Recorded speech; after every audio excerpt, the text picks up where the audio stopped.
Hampir semua orang pernah merasakan gejala keringat dingin, di mana gejala ini sering datang tiba-tiba akibat tubuh kurang fit atau bisa saja karena efek kecemasan atau stres. Keringat dingin adalah sebuah kondisi di mana permukaan kulit akan terasa lebih lembab dan rasa dingin di bagian permukaan kulit. Kondisi ini bisa dirasakan oleh diri sendiri maupun oleh orang lain. Keringat dingin bisa keluar dari seluruh tubuh atau bagian tertentu saja, seperti ketiak, telapak tangan, dan kaki. Keringat dingin akan menjadi kondisi yang wajar apabila tidak ada tekanan atau rasa tidak nyaman pada tubuh. Tapi kondisinya akan berbeda jika seseorang mengalami keringat dingin karena stres, tekanan pikiran, maupun gangguan penyakit lainnya. Sebenarnya penyakit apa saja yang dapat memicu keringat dingin?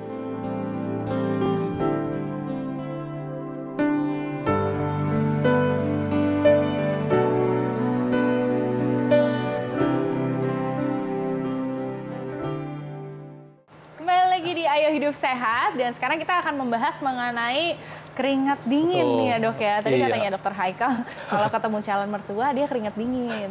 Kalau mau ujian, mau ujian nasional gitu ya, itu jadi keringat dingin juga. Tapi hati-hati nih kalau keringat dinginnya disebabkan karena hal lain. Misalnya tiba-tiba ada nyeri dada kan, atau tiba-tiba kok pusing. Nah, ini bisa atau jadi mungkin ada tekanan darah yang turun, itu atau dia. gula darah tiba-tiba turun. Betul. Itu juga bisa tuh. Nah, ada baiknya nih kita akan bahas bersama Dr. Yongki, spesialis penyakit dalam. Siang dok, Siang, apa kabar? Apa kabar? Selamat siang. Gimana Sehat, Dok?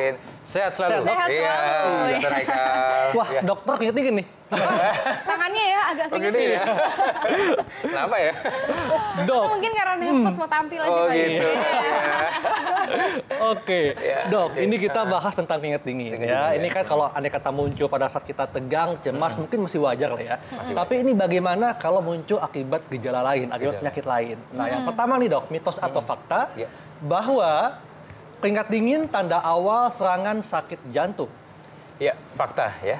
Fakta. Tapi ada tapinya ya. Tapi jika ada gejala-gejala yang lainnya. Jadi tidak hanya keringat dingin saja ya. Misalnya sesak nafas, kemudian jantungnya iramanya tidak teratur, nyeri dada, kemudian ada pembengkakan di badan, tentunya lemas juga. Nah, dan ini keringat dinginnya satu tubuh atau tangan doang? Karena masyarakat banyak yang menyangka kalau telapak tangan itu keringat dingin, nah ini tanda serangan jantung. Ya, kalau untuk keringat dingin seperti itu bisa seluruhnya juga bisa lewat tangan juga. Ya. Oke, tapi bukan berarti semua orang yang keringat dingin di tangan, tangannya selalu basah gitu dok. Basah, itu bukan berarti apakah itu adalah tanda-tanda penyakit jantung gitu dok? Iya, jika bisa jadi jika ada gejala yang lain gitu, atau mungkin mungkin merupakan suatu semacam ada namanya ya kelainan, memang dia memang punya keluar keringat. Keluar keringat berlebihan gitu ya. Ada juga sindromnya ada namanya. Sindromnya ada juga yang seperti itu.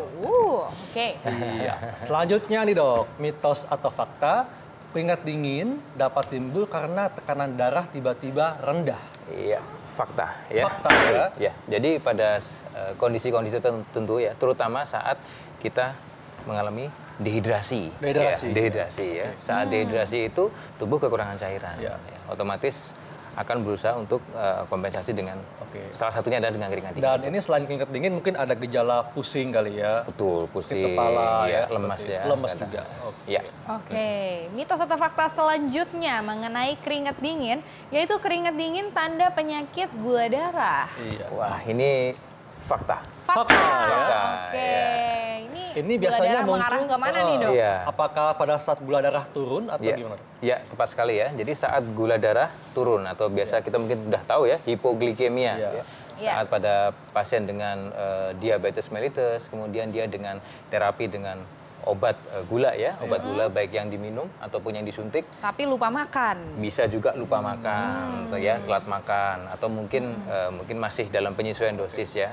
Dia sering mengalami gejala atau bisa mengalami gejala itu ya, hipoglikemi, keringat dingin. Salah satunya tapi itu mengenai semua jenis diabetes dok ya, baik diabetes tipe 1, tipe 2 bisa ya. Betul sekali. Tapi itu pada penyakit diabetes mellitus dengan hipoglikemia atau gula darah rendah itu tidak hanya dia mengalami keringat dingin, tapi ada gejala yang lainnya ya, seperti pandangan kabur, terus tangan seperti kayak tremor ya, itu terus Jadi ada gejala yang lain. Disertai dengan gejala yang lain. Betul, selalu disertai dengan gejala yang lain. Oke, mungkin kalau cuma deg-degan katanya ketemu sama calon mertua, itu nggak ada. Cuma keringat dingin aja ya. Curcol kan. Sudah lagi ya. Oke, selanjutnya mitos atau fakta mengenai keringat dingin. Keringat dingin ini dok, keringat dingin timbul akibat cemas dan stres. Wah, fakta. Fakta dong. Ya, bisa juga timbul karena cemas dan stres. Ini keringat dinginnya munculnya hanya di tangan, di kaki, di ketiak mungkin dok? Iya. Kalau munculnya tidak selalu ya, bisa di localize, mungkin bisa di lokal, misalnya di ketiak atau di ujung tangan atau seluruh badan juga bisa. Itu variasi. Jadi ini fakta dok ya? Fakta ya, terutama saat mau ujian ya, atau mau yang ketemu apa tadi? Mertua ya. Jadi intinya siapin mental dulu ya lagi. Oke, selanjutnya mitos atau fakta bahwa kekurangan oksigen nih dapat memicu keringat dingin. Mitos atau fakta? Fakta ya dok ya. Betul sekali, fakta hipoksia ya. Iya, ini jadi karena tubuh kurang oksigen, sehingga darah pun itu tidak adekuat ya untuk memberikan nutrisi pada tubuh kita ya, gitu. Sehingga timbullah keringat dingin dan tentunya lemas juga dok ya. Tentunya lemas karena keringat dingin itu sebetulnya adalah kompensasi alamiah. Dari tubuh kita jika terjadi temperatur tubuh yang meningkat. Gitu. Jadi memang usaha alamiah tubuh untuk mengeluarkan panas ya. Betul. Untuk mendinginkan. Iya, karena tubuh kita panas ya, mungkin karena penyebab sesuatu ya, bisa penyakit. Apapun itu penyakitnya, macam-macam ya. Bisa infeksi ya. Bisa juga karena obat-obatan atau mungkin yang penggunaan alkohol ya, atau mungkin penyakit-penyakit yang bahkan hipertiroid sering ya, atau keganasan. Waduh, nah ini menopause juga ada, terus obesitas banyak sekali. Banyak sekali nih ya dok ya. Nah ini juga banyak nih dok yang berpendapat bahwa kalau lagi demam, habis itu keringat dingin keluar. Nah itu merasanya udah sembuh gitu. Itu bener nggak sih dok? Ya, itu fakta. Seperti yang saya jelaskan tadi, bahwa ketika tubuh kita mengalami demam atau panas ya, otomatis kemampuan tubuh kita punya kompensasi kan untuk mendinginkan tubuh kita. Akhirnya keluarlah keringat itu dari saraf ya, ada namanya kelenjar keringat, keluar dari keringat itu biar adem. Oke, selanjutnya nih dok, mitos atau fakta bahwa shock atau kaget dapat memicu keringat dingin.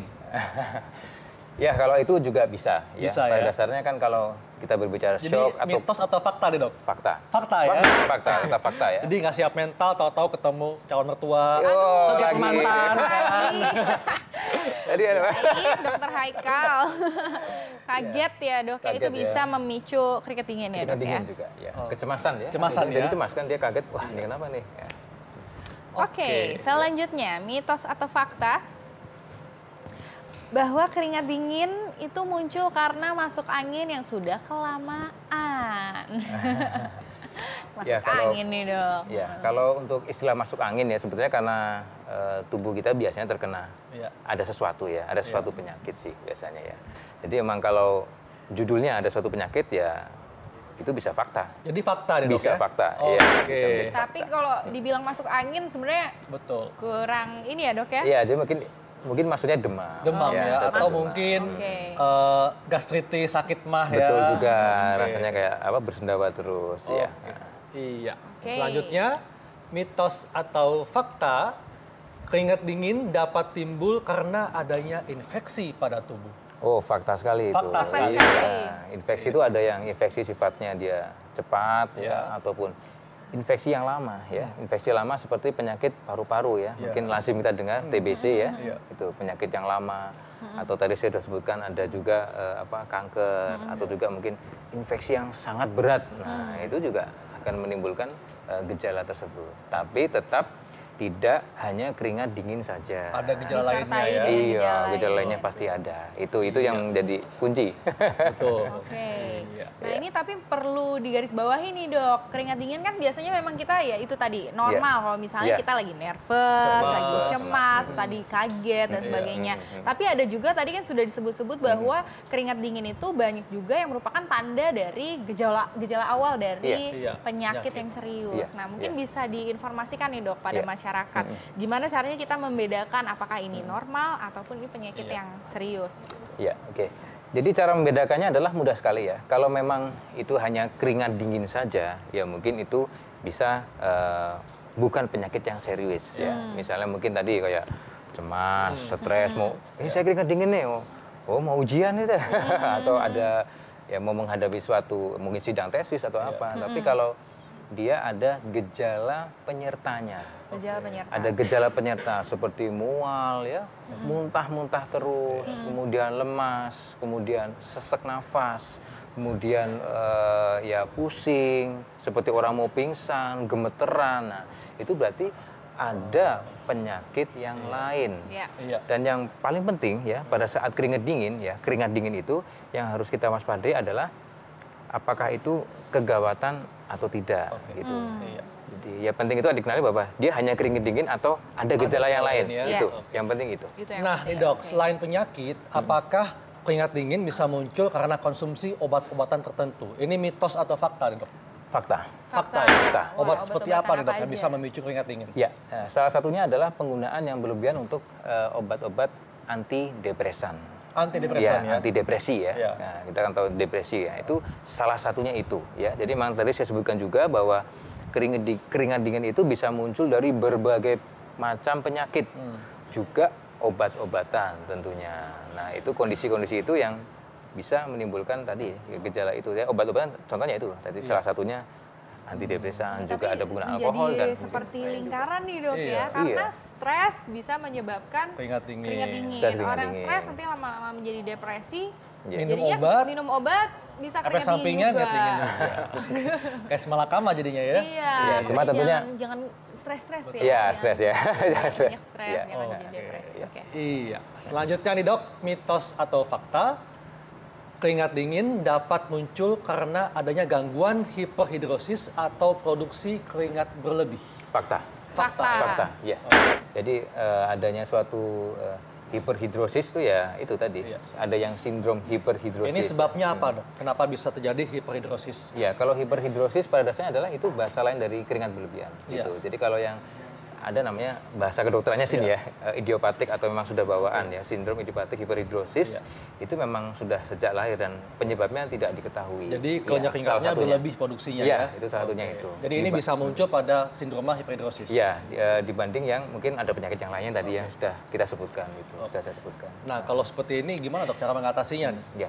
Ya kalau untuk mengatasinya tentunya kita juga harus lihat per kasus ya. Keringat berlebihan ini karena memang dia karena penyebabnya apa? Apakah dia karena cemas? Kalau dia karena cemas karena stres, tentunya harus dengan manajemen stres yang baik ya. Gitu. Kedua, karena memang saya tambahkan juga bahwa keringat dingin itu bisa normal ya. Pada saat satu kita berolahraga. Olahraga otomatis kita mengeluarkan keringat. Atau cuaca yang sangat terik ya, sangat panas sekali itu akan mengeluarkan. Nah, kembali tadi tetap tipsnya adalah kita harus tahu penyebabnya dulu. Apa dulu? Apakah dia cemas? Apakah karena stres saja? Ataukah karena penyakit tertentu? Nah, itu juga. Apakah mungkin dia mungkin ruangannya terlalu panas dan lain-lain harus. Nah, ini ada lagi nih Dok. Setiap orang kan pasti pada akhirnya ini akan menjadi menopause dan andropause. Nah, ini mitos atau fakta nih Dok bahwa menopause atau andropause dapat memicu keringat dingin. Fakta ya. Jadi pada saat terutama menjelang menopause ya, dan saat menopause pada awal-awal itu pada seorang wanita itu akan terjadi fluktuatif dari hormon estrogen itu sendiri ya, sehingga akibatnya hormon itu terjadi fluktuatif sehingga metabolisme juga akan terjadi peningkatan yang naik turun. Otomatis efek salah satunya adalah keringat dingin itu. Jadi itu fakta ya, salah satu gejala kembali. Itu menopause. Kalau andropause andropause sama ya Dok ya? Sama. Jadi bagi wanita yang sudah mendekati usia 50 tahun, mungkin kalau tiba-tiba sering mengalami keringat dingin, mungkin ini pertanda Anda menjelang masuk masa menopause ya. Seperti itu. Iya. Selanjutnya nih Dok, tips bagaimana untuk mengetahui bahwa ini keringat dingin akibat hal yang biasa atau akibat karena penyakit yang lebih serius. Tipsnya adalah harus dikenali dulu bahwa keringat dingin itu merupakan satu gejala saja atau gejala utama atau hanya keringat dingin atau ada gejala yang lain. Saya kira tipsnya itu saja. Kalau gejala yang lain sudah saya sebutkan tadi, ada gejala-gejala sesak nafas, mungkin badannya bengkak, penurunan berat badan, ya, penurunan nafsu makan, lemas dan lain-lain. Kalau hanya keringat dingin mungkin ya boleh, kalau memang sudah cukup lama bisa dikonsultasikan ke dokter. Iya, baik Dok, terima kasih untuk penjelasannya, sangat bermanfaat. Dan setelah ini ada apa Dokter Anglin? Ya, setelah ini bakalan ada cara sehat nih. Cara sehatnya sangat menarik. Jangan kemana-mana, tetap di acara Ayo Hidup Sehat.